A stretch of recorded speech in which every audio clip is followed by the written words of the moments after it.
Well, the sap has started to flow here in the Sugar Bush. I'm joined by Charlie Temple. He is the owner here at the Sugar Bush and Restaurant, and I'd like to call you the maple syrup maker extraordinaire.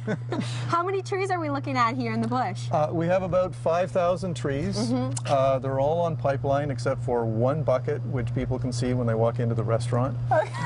Because I was saying to you, I absolutely expected there to be hundreds, if not in this case thousands, of little silver buckets dangling from the trees, but you don't do it that way anymore, do you? It's too much like work gathering buckets, and we just find that with a reduced amount of labor force, we get better quality production with tubing, and it spreads the work out. It's still a lot of work putting all the tubing up, maintaining it, but buckets are a bit of a challenge for it, most people now, on this scale. Yeah, you haven't got enough grandchildren to put to work. I remember that growing up on my Sugar Bush, that's how we did it. I was the one going from tree to tree collecting the buckets. Okay, so the sap is collected through these blue tubes then? Right, it kind of winds its way back and forth through smaller tubes. The blue ones are called lateral lines.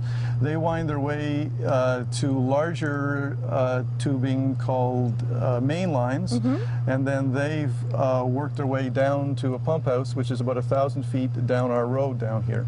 So there's a holding tank down there of about 1,000 gallons, and from there it gets pumped up to the sugar house, and from there we process it through our various machines until it turns into maple syrup. Okay, and we're going to head into the sugar house now, but I want to ask you before we go, when people come out, they can not only dine in the restaurant or watch you make the syrup from the viewing deck, they also have about 15 minutes worth of trails they can walk through as well, right? Right, yes, we have a trail.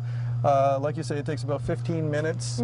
There's different points of interest in the bush, different, let's see, things like hawk's nests, various different tree species. We have more than maple in here, and we like to maintain a diversity, so we have cherry trees and hickory trees, beech trees.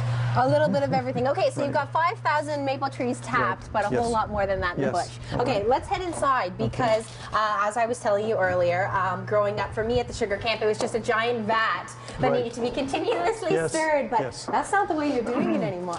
No, this is an oil-fired evaporator. Okay. It's as you can see, it's all shiny and stainless steel and food grade, and it's a clean machine, but it still works on the principle of evaporators, which were designed, invented in the early part of the last century. There's been a lot of refinements to it, but the principle is still the same.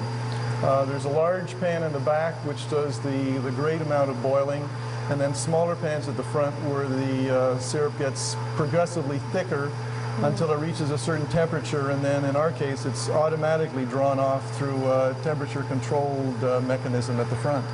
That's amazing, that setup. How much syrup are you hoping to make this year?